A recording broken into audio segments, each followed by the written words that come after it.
You wanted the best. You've got the best podcast. The hottest podcast in the world. The Chris Voss Show, the preeminent podcast with guests so smart you may experience serious brain bleed. The CEOs, authors, thought leaders, visionaries, and motivators. Get ready. Strap yourself in. Keep your hands, arms, and legs inside the vehicle at all times, because you're about to go on a monster education roller coaster with your brain. Now, here's your host, Chris Voss. Hi, folks. It's Voss here from the ChrisVossShow.com. There you go, ladies and gentlemen. When there aren't ladies things that makes it official. Welcome to the big show. As always, the Chris Voss Show is a fan that loves you, but doesn't judge you, at least not as harshly as the rest of the world, because we're nice people over here. Go to Goodreads.com/Chris Voss, LinkedIn.com/Chris Voss, Chris Voss One, the TikTokity, and all those crazy places on the internet. We always have the most amazing, brilliant, smartest guests. You know, you'll always notice we never platform weirdness or conspiracy or nuttiness. Well, the only nut here is me. So, as always, refer the show to your family, friends, and relatives.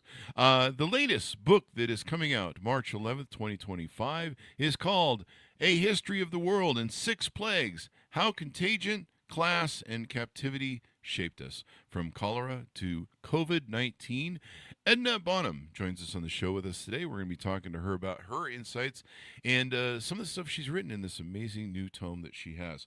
She's a historian of science, culture, writer, and journalist based in Berlin, Germany. She writes cultural criticism, literary essays, book reviews, and opinion pieces. Her writing explores how people navigate the difficult states of health, especially subjects that can discuss contagious outbreaks, medical experiments, reproductive assistance, or illness narratives. She's a contributing writer for Freeze magazine. Her writing has appeared in Algeria. Having a day here. Al Jazeera, The Atlantic, The Baffler, Berliner Zeitung. I'm gonna guess at that because I'm German, but. From the 1800s. Esquire, they had different language back then. The Guardian, London Review of Books, The Nation, Washington Post, among other publications. She's a graduate of Princeton University's PhD program in the history of science. Welcome to the show. How are you, Edna? I'm doing great, and thank you for having me. Thank you for coming. We certainly appreciate having you. So give us any .coms. Where do you want people to find you on the interwebs? So people can often find me on, or information about me on my website, www.ednabonhomme.com, or on Instagram, which is my last name, Bonhomme, and yeah. There you go. So give us a 30,000 overview. What's inside your new book? So the purpose of this book and what I write about is the history of modern epidemics, and more specifically 6 epidemics and how they've been fueled by forced labor, confinement, and austerity. The book is a set of case studies, which to an extent try to give us an insight as to how various outbreaks also coincided with different forms of captivity. So I look at cholera on the plantation, sleeping sickness, and the concept of a concentration camp, HIV/AIDS, and how some incarcerated people dealt with that in a women's prison, and even thinking about the 2014 Ebola outbreak that happened in West Africa and how a certain neighborhood was in Liberia went a lockdown. So the book is historical, but it's also thinking about the ways in which literature has talked about plagues. It's a little philosophical at times, and there's also some personal memoir in it as well. Ah, there you go. So it's a little bit of your story, your history, and growing up. Absolutely. So I start with myself, which I think Are Sigmund you the Freud would first have a field plague? day with I'm that. just teasing. I'm just teasing. I am. Did your mother tell you that as a child? I think my mom said that to us as boys, as kids. You guys are a plague. So. Mhm. It's the first time we've called a guest a plague on the show. I'm one too. So I think most people on the internet or on YouTube that comment on our videos also think I'm a plague. You explore these 6 plagues: cholera, HIV and AIDS, the Spanish flu, sleeping sickness. I didn't even know that was a thing. Ebola and COVID-19. Why did you leave the plague of stupidity that we're having in 2025 off the list? Or was that just you already sent the book to editing? So before we try to address that question, not loaded at all, I would first want to point out that as a person who's been trained in history of science, and also I have a degree, undergraduate degree in biology, I really wanted to take apart what an epidemic means, both Mm, in as a kind of biological phenomenon, which I think is really important for us to flesh out, but mm, also how it impacts people socially. And one of the things that's important to note is how epidemic diseases, when compared to endemic diseases, so endemic diseases can be anything from the cancer, high blood pressure, and so forth. I wanted to mm, show how contagious diseases really rattles people, both mm, psychologically, physically, and otherwise, and how it can be considered to be a state of an exception. And mm, so, in thinking about how infectious diseases, particularly in the 19th century, have really shaped our societies insofar that people were still figuring out, how does disease spread? Does it happen because of divine intervention or through a microorganism? And so by beginning the book in the 19th century and carrying out in a period looking at the flu, I also wanted to highlight how people managed outbreaks in a moment where they couldn't always find the appropriate treatment, or in some mm, cases where vaccines were not available. And part of what the book shows is that pandemics can kind of reveal broader ideas about trust, about misconceptions as to who is considered to be contagious, mm, and also just like how we treat each other as a whole, mm, and the ways in which people also find refuge in mm, various capacities, whether it means finding refuge in one's home, or even just finding refuge by having some kind of solitude and so forth, or in some cases, providing mutual aid to each other when necessary. mm. There you go. Well, what what made you want to write this book? What fascinates you about this sort of topic? I would say that ultimately I'm a curious person, and I think that Mm, I hope that other people can be curious too when they read this book, and trying to understand, why do certain people trust science? Why do certain people don't trust mm, science? How has science as a discipline changed, not just from the ancient period to the modern period, but even in the past 10 or 15 years? I think that it's absolutely fantastic that we've had innovations in gene therapy because the human genome has been mapped out. And beyond that, I think that it's such a testament to human civilization that we've been able to eradicate smallpox by virtue of having vaccination campaigns and so forth, that mm, have been able to give us the chance to really address a disease that had stricken people and caused premature death in the 19th and 18th century, but mm, we've been able to eradicate it. I guess the challenge for us, and this is why I wrote the book, is to figure out then if we've been able to do wonderful feats in the natural sciences, and more specifically microbiology when it comes to gene therapy, treatments for cancer, vaccination programs, and so forth, how can we do better and be better on a global scale? What would it mean for us to not just have universal healthcare in places like Western Europe, so in the UK and Germany and so forth, but to do that on a global scale and redistribute sources so that whether you're in Baku or Kampala or Bogota, you can still have access to universal care and have a healthy and safe life. And so looking at case studies and the states in which people are pushed to their limits, and and people are also pushed to their limits in health departments, I think it's important to also consider how we can prepare for the next pandemic. there you go. We definitely want to be prepared better next time. It was interesting to me how far off the rails people went with COVID. I mean any sort of event that is hard for people to handle, 9/11, the blowing up of the space shuttle, um, the anything that's extraordinarily too much for people to handle, a lot of times they'll go into conspiracy theories and they have all sorts of different uh, different ways of coping that sometimes are quite interesting.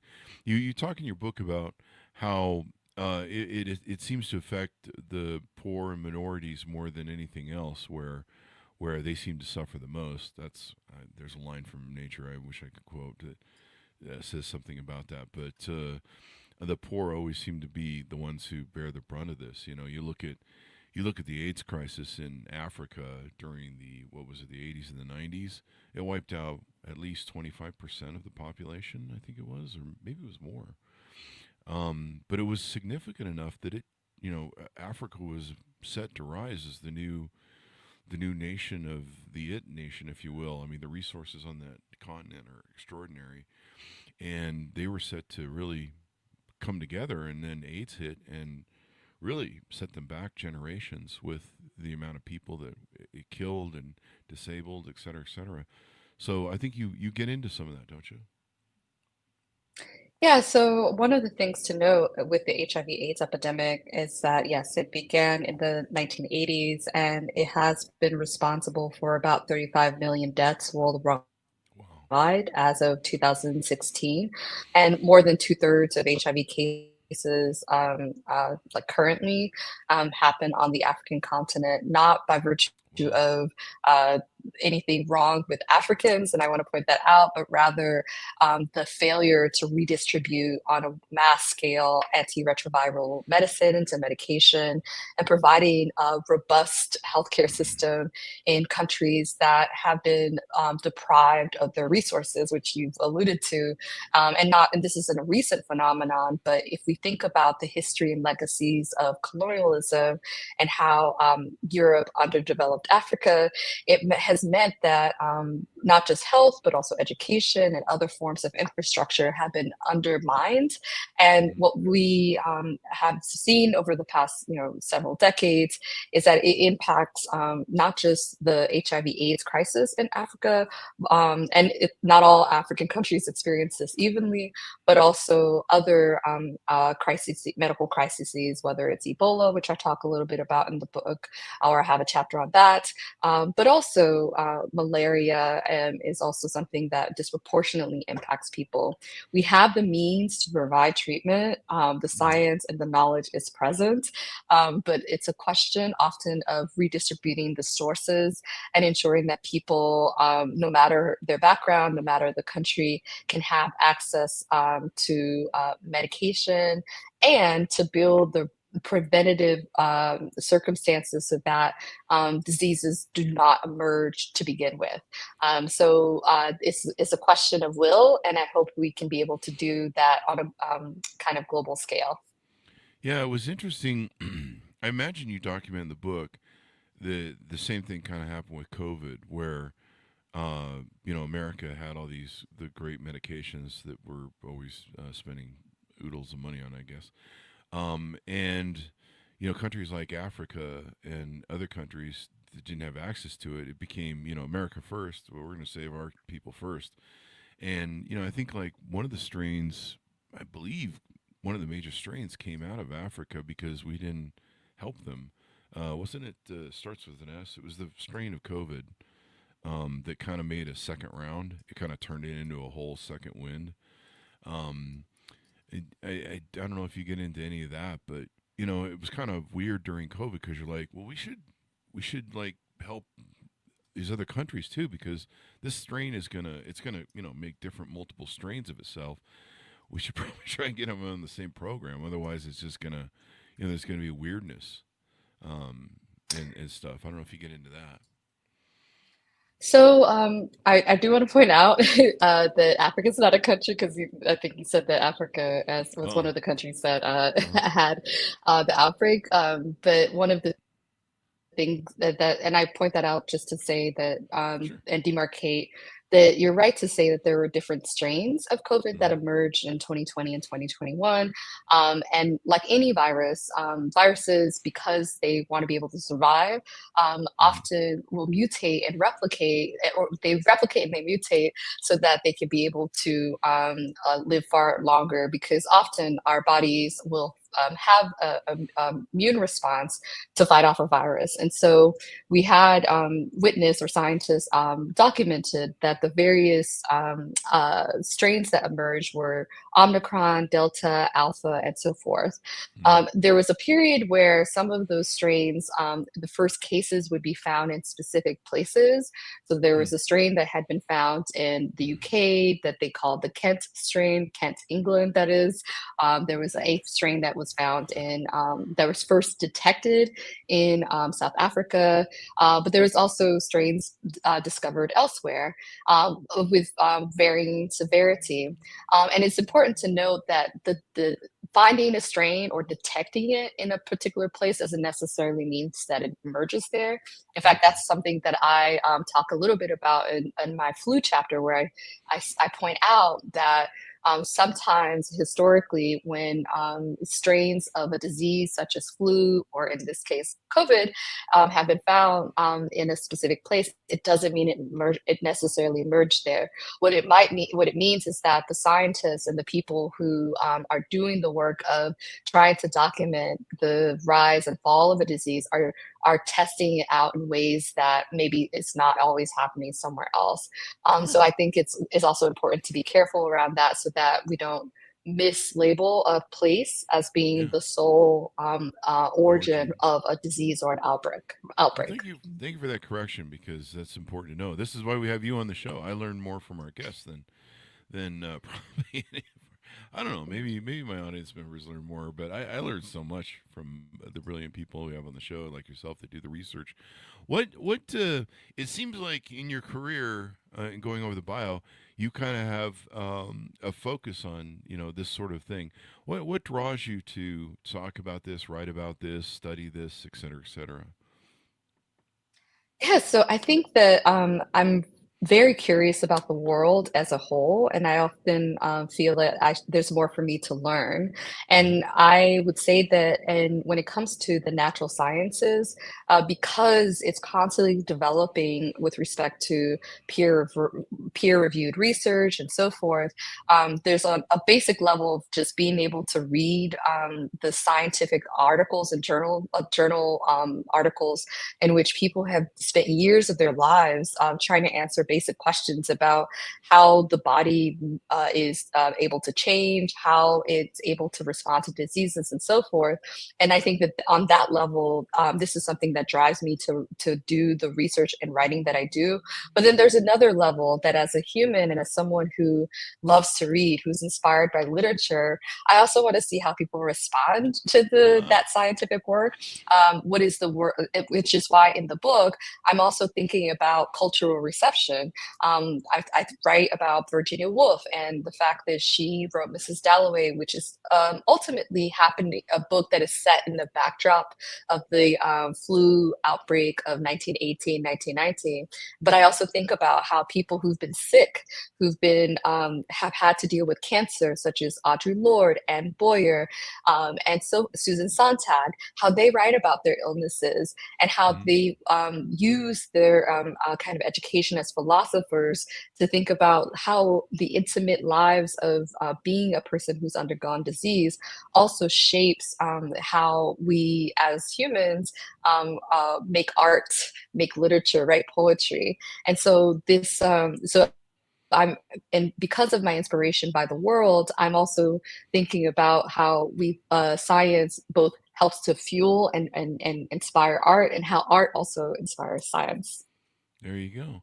It's it's an interesting journey in how we've survived things. I think some of these ways that we choose to survive are kind of interesting. What do you think about the measles outbreak going on right now? I'm sure you're familiar with what's going on. There's actually a couple people starting to die. They're kind of in some of these, I guess, weird cities or towns that kind of have a adverse thing to vaccinations. But to see measles start a comeback and start killing people is extraordinary. Like I had to call my mom and be like, did I ever get measles? I couldn't remember if I did or not. I remember chickenpox. So Mhm. yeah. So measles is a highly contagious infectious disease that has suddenly taken an uptick or a surge in 2025, with more than, as of early March of 2025, over 250 cases that have been reported across multiple states in the U.S., with two confirmed deaths, one of those deaths being of an unvaccinated child. And even if someone doesn't die from it, it can lead to life-threatening complications if one doesn't have protection from the disease. And part of what reduces the likelihood of having measles is by having being vaccinated against MMR, which is measles, mumps, and rubella, which can have a 97% effectiveness. And of course, there are some people, for whatever reason, such as their immune system, their immunocompromised, and so forth, that might not be able to get vaccinated. But for the most part, many people, or not most people, can. And because over the past couple decades, there's been a reduction of measles vaccination in the United States, some of which is due to mistrust of vaccination as a whole and the rise of vaccine skepticism that is believed to be part of why there are less people who are protected, not just from measles, but from other things. It's somewhat of a public health crisis in that, but precisely because a disease that had been nearly absent from our kind of public life is now having a comeback. I think this is a moment in which it's going to be the duty of public health officials, nurses, physicians, educators, everyday people to really think about the science of public health and its relevance, and also the history of public health and how we can or we should do better as to protecting people, not just as individuals, but on a mass scale. And if people have doubts and are feeling distrustful, how do we answer their questions? How do we provide spaces so that people can learn more about not just measles, but other infectious and contagious diseases? Yeah, the death of expertise. I mean, it's really interesting how we've created this world where the people who are the smartest ones and trained to be smart, they've gone to school, they've done the PhDs like you have, and different things. Somehow these people's study, experience, knowledge, true knowledge, let's put it that way, are somehow overridden by some mom in, I don't know, Pennsylvania who, I don't know, just got off a crack binge and she thinks that, science is bad or something. I don't know. And we're in 2025. That's what just kills me. I mean, COVID was interesting to watch.